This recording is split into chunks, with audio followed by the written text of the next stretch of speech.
조 바이든 대통령이 오늘 시카고를 들렀습니다. 피해 독립 기념일을 보낸 이 시카고, 제가 이제 피해 독립 기념일이라고 표현할 수밖에 없는 게, 아까 트럼프 대통령이 오늘 기자회견할 때도 그런 얘기가 나왔습니다만은 260명이 총상을 입었다.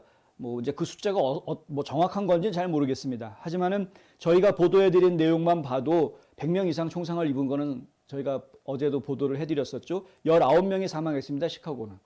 예. 지난 며칠 사이에, 주말 사이에만. 그러니까 정말 피해 독립 기념일을 지낸 거죠. 그런데 이 피해 독립 기념일을 지낸 시카고 시장한테 도대체 무슨 얘기를 할 수 있었을까? 지금 보이십니까? 여기? 이 지도에 보시면은 빨간 점으로 표시되는 곳들 있죠. 이게 지금 시카고에서 총격 사건이 벌어진 곳들을 표시한 겁니다. 지난 그 독립기념일 연휴 기간 사이에 한 3, 4일 사이에 이렇게 많은 총격 사건들이 곳곳에서 벌어졌다. 이게 제가 만든 지도가 아니고요. ABC 방송에서 만든 지도입니다. 네. ABC 방송도 좌파 방송인데 그곳에서도 자기네들이 이건 객관적인 사실이니까, 실제로 벌어진 일이니까.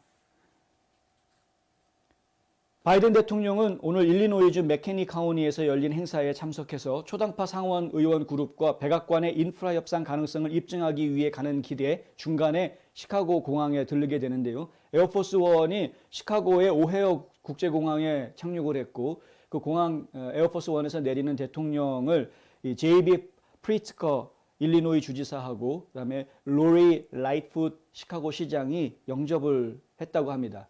이 만남은 올해 시카고에서 가장 폭력적인 독립기념일 주말에 100명 이상이 총에 맞고 19명이 사망한 후에 이루어진 것이고요.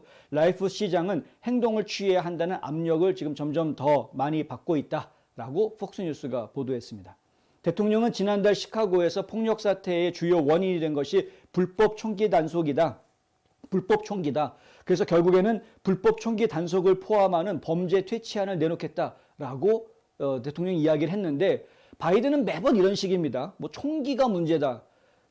어제도 제가 얘기를 해드렸는데, 총기가 문제면 총 없앤다? 그러면 사람을 칼로 찔러 죽이면 칼을 없앱니까? 칼 살 때마다 신원조회 해야 되나요, 이제? 사람이 집에다가 불을 질러서 방화범들이 지금 설치고 다닌다. 방화 사건 굉장히 많죠, 지금 심각하게. 근데 이 방화범들 설치고 다닌다. 그러면은 이제 시중에서 팔고 있는 모든 라이터 성냥 이거 팔 때마다 신원조회 해야 됩니까? 전부 다 못 팔게 만들어야 되나요? 도구입니다, 도구.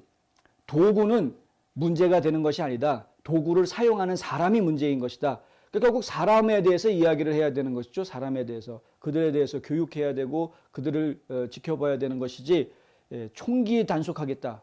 이거로 해결되는 문제가 아니다라는 것인데, 그리고 경찰력을 결국 증강해야 됩니다. 예? 지금 경찰력 증강하지 않고 저 라이프 시장이 하는 것처럼 경찰들이 사기 떨어지게 만드는 이런 정책을 펼치는 좌파 지도자들 데리고서는 이 범죄 조직을 잡아낼 수가 없는 것이죠. 솔직히 얘기해서 지금 변호사 자격증 박탈하겠다라고 막 설치고 있는 루디 줄리아니 변호사를 지금 다른 전국에 있는 모든 대도시 시장들이 다 배우고 따라야 하는 것 아닙니까? 줄리아니 변호사가 도대체 어떻게 했었나, 뉴욕시장 할 때. 그거 보고 벤치마킹 해야 되는 거죠. 그런데 지금 뭐 하고 있습니까, 지금? 그런 위대한 시장은 완전히 무슨 범죄자 취급을 하고 있고 자기들끼리는 엉뚱한 짓들을 하고 있는 이런 모습을 보여주는 거니까요. 공화당이 상하원에서 과반수 의석을 되찾는 것을 목표로 하는 내년 중간선거를 앞두고 공화당은 전국 도시에서 범죄와 총기 폭력이 증가하는 것이 결국 바이든의 정책 때문이다라고 지금 바이든을 겨냥하고 있는 상태입니다.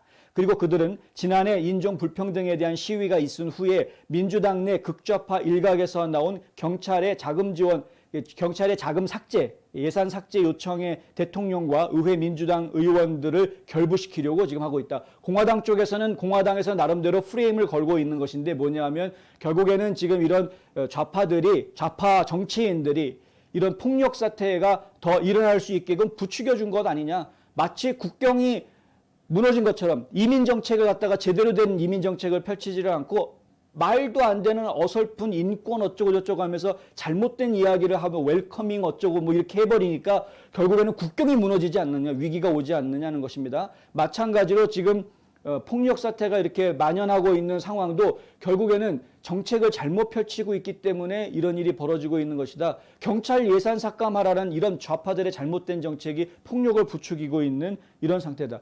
사실은 이 정도 수준이 아니죠. 우리가 잘 알고 있지만 미네소타 같은 경우는 어떻습니까? 그런 폭동을 벌이고 있다가 경찰이 잡아가면은 대신 보석금 내주고 빼내주는 비영리 단체까지 있지 않습니까? 그런 비영리 단체에다가 돈 기부해 주라고 카멀라 해리스가 자신의 트위터에다가 추천하는 글을 올리고 주소 도네이션하는 주소 링크를 달아주고 이랬던 게 좌파들의 행동이다.